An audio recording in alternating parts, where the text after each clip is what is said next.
आज के लेक्चर में हम लोग मोशन को एनालाइज करने का एक और ऑल्टरनेटिव अप्रोच डेवलप करेंगे which is called relative motion. इस अप्रोच में होता क्या है कि हम लोग दो ऑब्जेक्ट के मोशन को साइमल्टेनियसली स्टडी करते हैं। हालांकि दोनों ऑब्जेक्ट जो है वो सेपरेटली मोशन कर रहे होते हैं, मगर इस टेक्निक में हम क्या करेंगे कि दोनों को साइमल्टेनियसली स्टडी करेंगे। और इसकी जो स्किल है वो बेसिकली ये स्किल है कि हम क्या करते हैं कि किसी भी फ्रेम पर खड़े होकर जब ऑब्जेक्ट को देखते हैं तो उस फ्रेम को हमें सिंपली रेस्ट पर लाना होता है। यही इसका बेसिक स्किल है। अब मेरे बातों का क्या मतलब है इसको समझाने के लिए ये एक एग्जाम्पल कंसिडर करते हैं। सपोज हमारे पास यहाँ पे एक फ्रेम है। फ्रेम का मतलब है जहाँ खड़े होकर हम मोशन को देख रहे हैं। सबसे सिंपल फ्रेम हमारे लिए अर्थ है। मान ले रहे हैं ये अर्थ का फ्रेम है। यहाँ पे एक ऑब्जर्वर खड़ा है और ये ऑब्जर्वर क्या देखता है कि दो ऑब्जेक्ट हैं। एक ऑब्जेक्ट ए इस पाथ के अलोंग ट्रैवल कर रहा है विद वेलोसिटी va, और दूसरा जो ऑब्जर्वर है ये इस पाथ के अलोंग ट्रैवल कर रहा है विद वेलोसिटी vb। तो यहाँ पे अब हम लोग एक टर्म डिफाइन करेंगे which is called xab। xab का मतलब होता है कि position of a with respect to b। इसको हम अदरवाइज लिख सकते हैं position of a as seen by b, right. तो एक्स ए बी का मतलब है कि ए की पोजीशन क्या होगी जैसा कि बी ने देखा है, और इसको हम लोग ज्योमेट्रिकली डिफाइन करेंगे एक्स ए माइनस एक्स बी। अगर इसी इक्वेशन को हम लोग डिफरेंशिएट कर दें तो हमारे पास वी ए बी की वैल्यू आ जाएगी V A minus V B, और एक बार और डिफरेंशिएट कर देंगे तो हमें एक्सेलरेशन रिलेटिव मिल जाएगा which will be acceleration of A minus acceleration of B. अब ये जो वेक्टर इक्वेशन हमने यहाँ डेवलप की है, इस डेफिनेशन को यहाँ अप्लाई करते हैं तो हम क्या देख रहे हैं कि हमारा ऑब्जर्वर बी पे खड़ा है। तो अगर हमारा ऑब्जर्वर बी पे खड़ा है तो सबसे पहले हमें अपने फ्रेम को रेस्ट पे लाना होगा। हम अपने फ्रेम को रेस्ट पे कैसे लाएंगे? बी की जितनी वेलोसिटी है उतनी ही वेलोसिटी हम अपोजिट डायरेक्शन में अप्लाई कर देंगे। ये आ जाएगा माइनस वी बी। तो अगर ज्योमेट्रिकली हम देखें तो हमारा ये जो स्टेटमेंट है या ये जो इक्वेशन है ये क्या दिखाता है कि वी ए बी जो है वी ए और माइनस वी बी वेक्टर का रिजल्टेंट है। तो हम यहाँ पैरेललोग्राम लॉ लगाते हैं। एक लाइन ए के पैरेलल खींचते हैं, एक लाइन बी के पैरेलल खींचते हैं। इनसे जो पैरेललोग्राम बना है, इस पैरेललोग्राम का जो रिजल्टेंट होगा, मतलब ये जो रिजल्टेंट होगा दिस वन, यही क्या रिप्रेजेंट कर रहा होगा? इनकी रिलेटिव वेलोसिटी। तो ये जो टर्म यहाँ पे हम देख रहे हैं यही क्या है? V A B. अब इसको अदरवाइज जरा ज्योमेट्रिकली समझते हैं। जो ऑब्जर्वर अर्थ पे खड़ा है उसको ए इस पाथ पे जाता नजर आ रहा है, मगर जो ऑब्जर्वर बी पे खड़ा है उसको ए इस पाथ पर जाता नहीं नजर आ रहा है, बल्कि इस पाथ पर जाता नजर आ रहा है। तो यहाँ पर सिंपली हमको क्या करना है कि जो वेलोसिटी है उसका अपना पैरेललोग्राम बनाना है, और वेक्टर पैरेललोग्राम की जो टेक्निक्स हैं उन्हीं को हम यहाँ पर अप्लाई करके इस रिजल्ट को इजीली कैलकुलेट कर सकते हैं। तो यही इसका सिंपल अप्रोच है। अब ऐसा करते हैं कि इसके कुछ एप्लीकेशन देखते हैं ताकि आप लोग समझ पाओ कि कैसे इससे प्रॉब्लम हम लोग इजीली सॉल्व कर सकते हैं।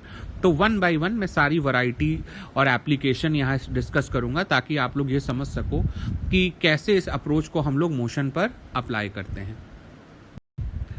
जो फर्स्ट टाइप का प्रॉब्लम हम लोग इससे सॉल्व करते हैं वो बेस्ड है कंडीशन ऑफ कोलिजन पे।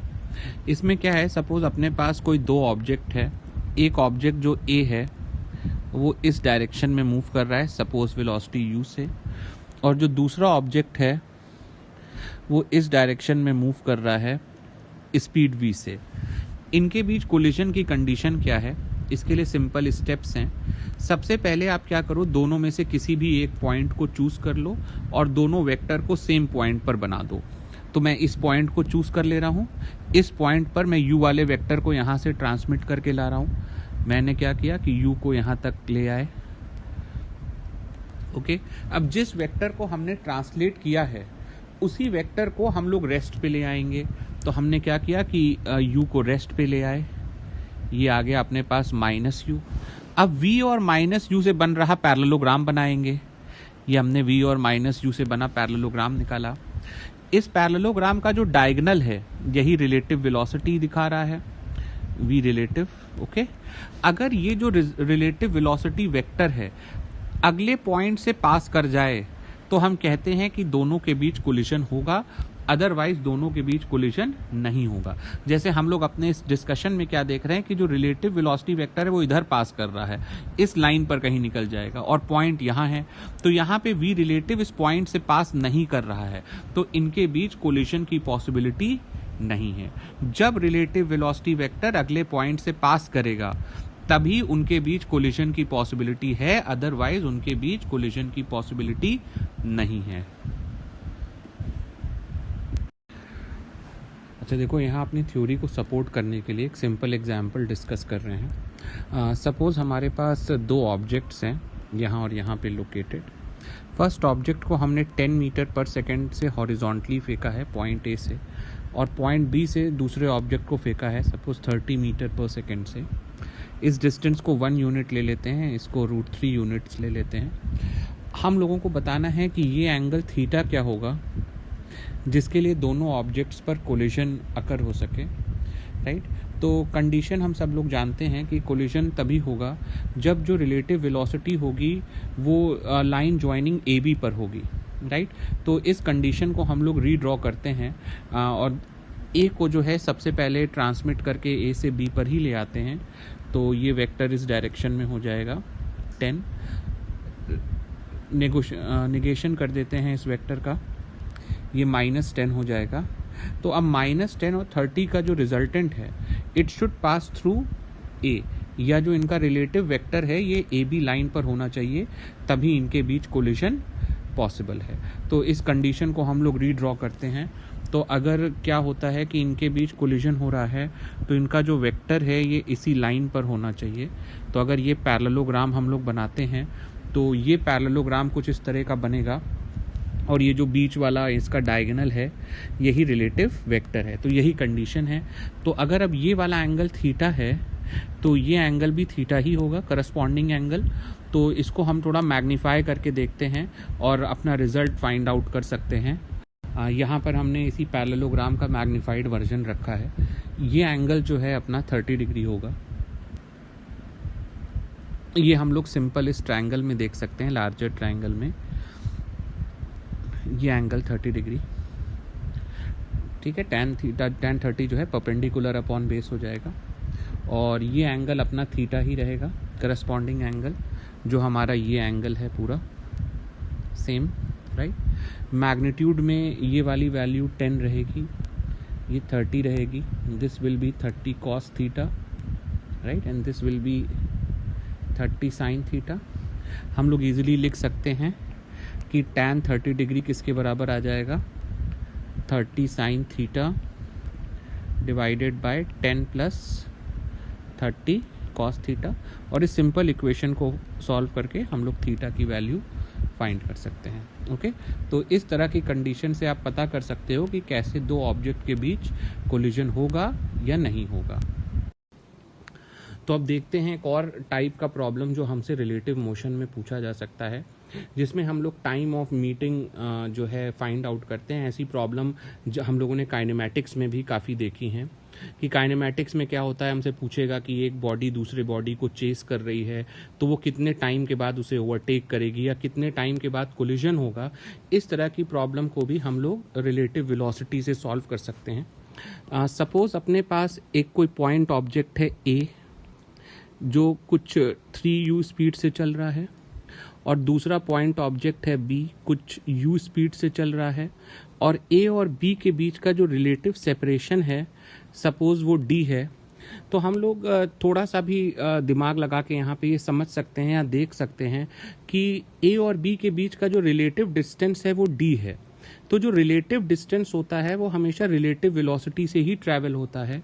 तो यहाँ पर क्योंकि स्पीड कांस्टेंट है तो हम लोग अपना जो फॉर्मूला यूज़ करते आए हैं कांस्टेंट स्पीड के लिए वो है v = डिस्टेंस अपॉन टाइम। इसको रिलेटिव के लिए यूज़ करेंगे तो हमारे पास आ जाएगा v relative = s relative upon time, या टाइम ऑफ कोलिजन आ जाएगा s रिलेटिव d है divided by v relative. v relative को हम लोग बाय डेफिनेशन निकाल सकते हैं। a क्योंकि रिलेटिव डिस्टेंस ट्रैवल कर रहा है तो रिलेटिव वेलोसिटी v AB को हम लिख सकते हैं va - vb, वी ए जो है वो पॉजिटिव एक्स डायरेक्शन में है 3u है, और वी बी जो है वो भी पॉजिटिव एक्स डायरेक्शन में u है, तो इसकी नेट रिलेटिव वेलोसिटी आ जाएगी 2u। तो यहाँ पे जो टाइम ऑफ मीटिंग आएगा वो आएगा d/2u, जैसा कि हम लोग काइनेमेटिकल इक्वेशन से निकालते थे। सेम इसी कॉन्सेप्ट को हम लोग रिलेटिव वेलोसिटी से भी सॉल्व कर सकते हैं। तो टाइम ऑफ मीटिंग का एक और प्रॉब्लम देखते हैं। इस प्रॉब्लम में अपने पास एक टावर है जिसकी हाइट सपोज हम लोग h ले लेते हैं। टावर पे कोई पार्टिकल था सपोज p, इसको हमने u वेलोसिटी से अपवर्ड डायरेक्शन में फेंका है, और टावर के बेस से कोई पार्टिकल था q, इसको v वेलोसिटी से हम लोगों ने अपवर्ड फेंका है, और हम लोगों को देखना है कि इसका टाइम ऑफ इंटरेक्शन क्या है। तो इस प्रॉब्लम में क्या है कि p का मोशन भी कांस्टेंट एक्सेलरेटेड मोशन है और q का मोशन भी कांस्टेंट एक्सेलरेटेड मोशन है। तो यहाँ पे हम लोग इक्वेशन यूज़ करते हैं s is equal to ut plus half at², क्योंकि दोनों पार्टिकल के बीच का रिलेटिव मोशन हम लोग देख रहे हैं, तो इसी इक्वेशन को रिलेटिव इक्वेशन के फॉर्मेट में लिख सकते हैं। s relative is equal to u relative into t plus half a relative into t²। दोनों पार्टिकल के बीच का जो रिलेटिव सेपरेशन है वो h है, राइट। u रिलेटिव की वैल्यू हम लोग निकाल लेते हैं। यहाँ पे जो रिलेटिव डिस्टेंस ट्रेवल हो रहा है इसको हम लोग लिख सकते हैं velocity of q relative to p, which is velocity of q minus velocity of p। Velocity of q upward direction में है विच इज़ v, और वेलोसिटी ऑफ p भी अपवर्ड डायरेक्शन में है, v माइनस u आ जाएगा। तो u relative हमारे पास आ जा रहा है v minus U into T, plus half a relative भी हम लोग कैलकुलेट कर ले रहे हैं। Acceleration of q relative to p, it is acceleration of q minus acceleration of p, both is g in downward direction, तो relative acceleration 0 आ जाएगा into t²। तो अपने पास रिजल्ट आ जाएगा h is equal to v minus u into t, या t की value आ जाएगी h upon v minus u। तो यहाँ पे जो रिलेटिव मोशन के लिए इक्वेशन है, हम लोगों की जो कांस्टेंट एक्सेलरेशन की काइनेमेटिकल इक्वेशन है, उसको भी हम लोग रिलेटिव मोशन के लिए डायरेक्टली यूज़ कर सकते हैं। ओके, अपने अंडरस्टैंडिंग के एक्सपेंशन के लिए एक और प्रॉब्लम यहाँ देखते हैं। सपोज हमारे पास ABC एक इक्विलैटरल ट्रायंगल है जिसकी जो साइड लेंथ है वो a है, राइट। ये साइड लेंथ इसकी a है। 3 पार्टिकल हैं जो इस समय इनिशियली वर्टेक्स पे हैं। ये तीनों पार्टिकल हम लोग यहाँ बना दे रहे हैं, ये यहाँ वर्टेक्स पे है A, B और C। ये पार्टिकल कुछ इस तरह से चलता है कि A हमेशा B की तरफ मूव करते हैं, B हमेशा C की तरफ मूव करता है और C हमेशा A की तरफ मूव करता है। हम लोगों को देखना है कि कितने टाइम के बाद ये लोग मीट करते हैं। तो जरा इनका हम लोग ट्रैजेक्टरी देखते हैं कैसा हो सकता है। सपोज A जो है B की तरफ चलता है और यहाँ पर आ जाता है A1 पर, B जो है C की तरफ चलता है और यहाँ कहीं आ जाता है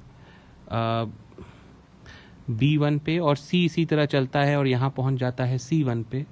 आप नोट करोगे कि वापस ये सारे पार्टिकल एक इक्विलैटरल ट्रायंगल पर आ गए हैं। वापस जो है A मूव करता है A B की तरफ, यहाँ पे आ जाता है कहीं, और B जो है C की तरफ जाता है कहीं यहाँ आ जाता है, और C जो है A की तरफ आता है कहीं यहाँ आ जाता है। इन पॉइंट्स को हम लोग A2, B2 और C2 बुलाते हैं। वापस ये सब एक इक्विलैटरल ट्रायंगल पर हैं। फिर से ये लोग मूव करना शुरू करते हैं। A जो है B की तरफ चलता है, कहीं इस पॉइंट पर आ जाता है A3, B C की तरफ आता है कहीं B3 पर, और C जो है वापस A की तरफ आता है C3 पर। ये लोग वापस एक इक्विलैटरल ट्रायंगल पे हैं। सिमिलरली A वापस B की तरफ जाता है, कहीं इस पॉइंट पर आता है, B C की तरफ आता है, C A की तरफ आता है। ये सब फिर एक इक्विलैटरल ट्रायंगल पर आ जाते हैं। सिमिलरली अगर हम लोग देखें तो वापस A B की तरफ आता है, B C की तरफ आता है, और ये इस तरह के पाथ पर चलते रहेंगे। तो अगर ये लोग जिस जिस पाथ पर चले हैं, इनके सभी पॉइंट्स को हम लोग ज्वाइन कर दें तो हम लोग पा सकते हैं कि इनकी ट्रैजेक्टरी क्या है। हम सारे पॉइंट्स को ज्वाइन कर रहे हैं, A1, A2 इस तरह से। इसी तरह B के सारे पॉइंट्स को ज्वाइन कर दिया जाए और सी के भी सारे पॉइंट्स को ज्वाइन कर दिया जाए, राइट। तो ये लोग कुछ इस तरह के पाथ पर चलते हुए सेंट्रॉइड ऑफ द ट्रायंगल पर मिलते हैं। तो हम लोग ये देख रहे हैं कि ये जो पाथ जनरली आ रहा है, this path is log spiral. जो इन पार्टिकल की ट्रैजेक्टरी है ये लॉग स्पाइरल है। टाइम ऑफ मीटिंग हम लोग डायरेक्टली अब यूज करते हैं, D relative upon V relative. इनके बीच का रिलेटिव सेपरेशन ए है, और रिलेटिव सेपरेशन कम किस वेलोसिटी से हो रहा है ये भी हम लोग देख लेते हैं। हम लोग कोई भी दो पार्टिकल चूज कर लेते हैं। सपोज हम लोग इनिशियली ए बी को ही कंसिडर कर लेते हैं। ए का वेलोसिटी वेक्टर इस तरफ है और बी का वेलोसिटी वेक्टर इस तरफ है। ये एंगल 60 डिग्री है। वी का जो कंपोनेंट है अलोंग रिलेटिव मोशन या रिलेटिव डिस्टेंस, ये कंपोनेंट है वी कॉस 60 डिग्री। तो velocity of A relative to B को हम लोग लिख सकते हैं V A minus V B. V A जो है पॉजिटिव हॉरिजॉन्टल डायरेक्शन में है, वी होगा। वी बी जो है नेगेटिव हॉरिजॉन्टल डायरेक्शन में है, V cos 60 minus V by 2 होगा। It will add to 3v/2। ये वैल्यू यहाँ वी रिलेटिव की इक्वेट कर दे रहे हैं 3v/2। हमको टाइम मिल जाएगा 2a/3v।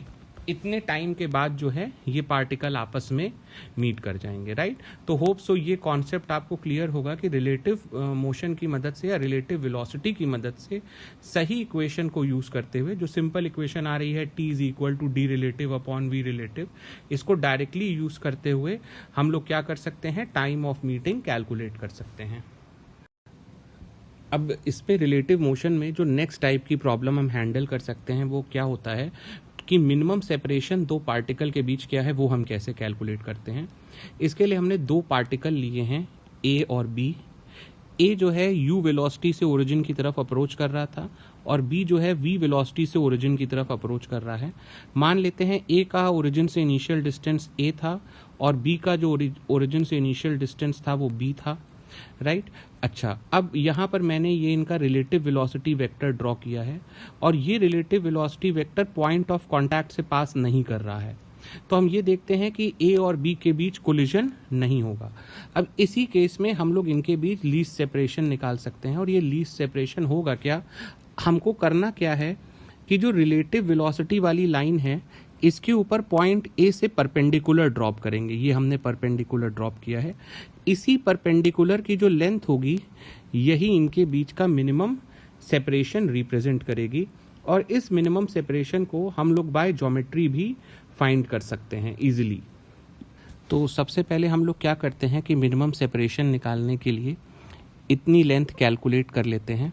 अगर ये वाला एंगल थीटा है तो हम लोग कह सकते हैं कि इस ट्रायंगल में, बड़े ट्रायंगल में tan थीटा को हम लोग लिख सकते हैं perpendicular, let me call this distance as y by b। But tan theta की वैल्यू हम लोग इस ट्रायंगल से भी इक्वेट कर सकते हैं। ये वैल्यू v है, ये u है, तो ये भी u होगी। तो tan थीटा को हम लोग u बाय v भी लिख सकते हैं। तो यहाँ पे tan थीटा की वैल्यू इक्वेट कर दे रहे हैं u बाय v। इससे हमें y की वैल्यू मिल जाएगी। y की जो वैल्यू है हमारे पास आ जाएगी b into U by V. तो इधर जो ये रिमेनिंग डिस्टेंस बचा है, ये distance, this will be a minus Y. Y की वैल्यू हम लोग कैलकुलेट कर चुके हैं। अब जरा सा इस फिगर में ध्यान दीजिएगा। ये वाला एंगल थीटा है, ये एंगल थीटा है, ये वाला एंगल 90 माइनस थीटा है, तो ये वाला एंगल भी 90 माइनस थीटा होगा। तो ऑल्टरनेटिवली हम कह सकते हैं कि ये एंगल भी थीटा ही होगा। अब इस फिगर में हम लोग क्या निकाल सकते हैं, इस फिगर में हमको कॉस थीटा की वैल्यू मिल जाएगी। स्मॉलर ट्रायंगल में, स्मॉलर ट्रायंगल में हमको कॉस थीटा की वैल्यू मिल जाएगी और ये वैल्यू किसके बराबर मिलेगी, डी मिनिमम अपॉन ए माइनस वाई। हम tan थीटा की वैल्यू u और v के टर्म में पहले ही कैलकुलेट कर चुके हैं। ये वैल्यू आ जाएगी u square plus v square. Cos theta की वैल्यू इस ट्रायंगल से यहाँ इक्वेट कर दे रहे हैं, v upon U square plus V square. D minimum हमें कैलकुलेट करना है। a माइनस वाई की वैल्यू हमने निकाली है b into U by V. ये वैल्यू इधर ट्रांसफर कर देते हैं लेफ्ट हैंड साइड पे। तो डी मिनिमम की वैल्यू आ जाएगी v अपॉन under root you square plus U square plus V square. यहाँ पर भी थोड़ा सा करेक्शन मैं कर दूं, ये वैल्यू आ जाएगी U square plus V square, और इसको सॉल्व करेंगे तो ये आ जाएगा A V minus B U divided by V. So this will give me A V minus B U upon U square plus V square. इसकी मदद से हम लोग डी मिनिमम की वैल्यू कैलकुलेट कर सकते हैं. ओके, सिंपल ज्योमेट्री यहाँ हम लोगों को अप्लाई करनी है.